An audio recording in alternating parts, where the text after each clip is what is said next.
अस्सलाम वालेकुम, नमस्ते, वाहिगुरु, गुड डे। तो दोस्तों, बहुत ज़्यादा अरसे के बाद मैं आपकी खिदमत में एक मरतबा फिर हाज़िर हूँ अवामी आगाही सीरीज़ में। और आज हम बात करेंगे हाथों के सुनपने पे, यानी हाथ सुन हो जाते हैं, उसके बारे में मैं आपको आगाही दूंगा। हाथ सुन होने की बहुत सारी वजूहात हैं। उनमें कुछ ऐसी हैं जो कि अचानक से आती हैं और कुछ ऐसी हैं जो कि आहिस्ता आहिस्ता बढ़ती हैं और काफ़ी अरसे से चलती रहती हैं। तो इन वजूहात में तफरीक करना बहुत ही अहम है, क्योंकि मुख्तलिफ वजूहात या मुख्तलिफ बीमारियों का इलाज मुख्तलिफ होता है। बिल्कुल ऐसे ही जैसे अगर किसी को बुखार हो जाए तो बुखार मलेरिया भी हो सकता है, टाइफाइड भी हो सकता है, गर्दन तौर बुखार भी हो सकता है,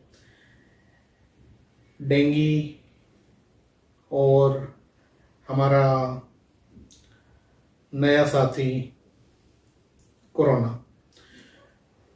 लेकिन जब तक इनकी ठीक तरह से तशखीस नहीं होगी कि बुखार क्यों आ रहा है, उसका इलाज ठीक तरह से मुमकिन नहीं होगा। बिल्कुल इसी तरह से हाथों के सुनपने की अगर हमें वजह ठीक तरह से मालूम नहीं होगी तो हम उसका ठीक तरह से इलाज नहीं कर पाएंगे।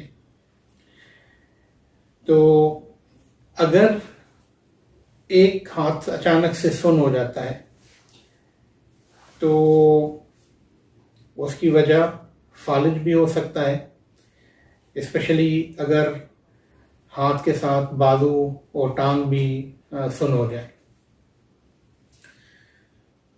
और कभी कभार हमारी जो नर्व्स या नसें हैं वो दब जाती हैं, कंप्रेस हो जाती हैं। उसके साथ भी हाथ का सुनपना आ सकता है अचानक से, या ख़ास तौर पर उसके साथ अगर कमज़ोरी आ रही हो हाथ की।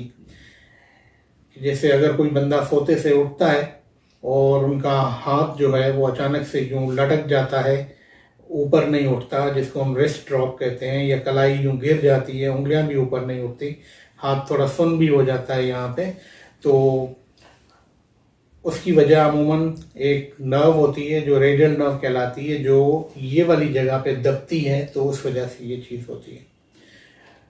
और फिर अगर किसी को गर्दन में दर्द है और वो हाथ की तरफ जा रहा है, साथ में हाथ सुन हो रहा है, तो उसमें वजह रेडिकुलोपैथी होती है, यानी कि हमारी नसें गर्दन में जहाँ से निकल रही हैं वहाँ पे वो दब रही होती हैं।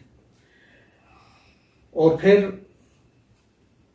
कई मर्तबा एक हमारी और नर्व होती है जो अल्नर नर्व कहलाती है, वो एल्बो जॉइंट पे यहाँ पे दबती है, ख़ास तौर पर जब वो लोग जो अपनी कहनियों पे यूं टेक रख के बैठने के आदी होते हैं, या यहाँ पे कोई पुराना फ्रैक्चर हुआ है, कोई चोट लगी है, तो उनमें ये चीज़ होती है।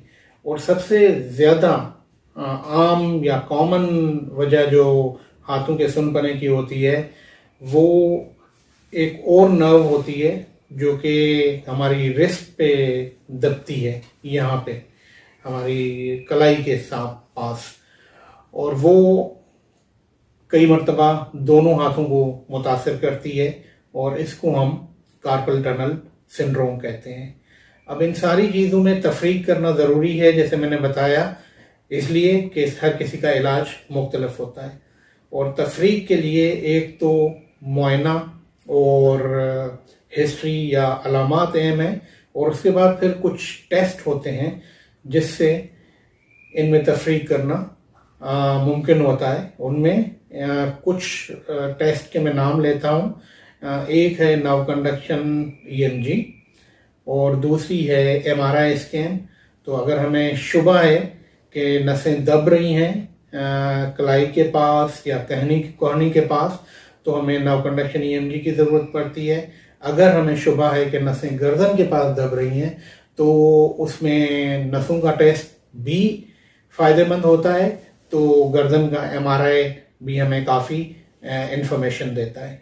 और अगर हमें फालिज का शक होता है तो फिर हमें दिमाग का एमआरआई करना पड़ता है। और फालिज के बारे में मैंने पहले भी एक वीडियो रिकॉर्ड की हुई है इस सीरीज में। उसके बारे में तफसील जानने के लिए आप उस वीडियो को सुन सकते हैं। और जो नसों की दबाव के जो कॉमन वजूहात हैं उसके बारे में मैं एक और वीडियो रिकॉर्ड करूँगा, तो वो आप ज़रूर सुनिएगा। Thank you.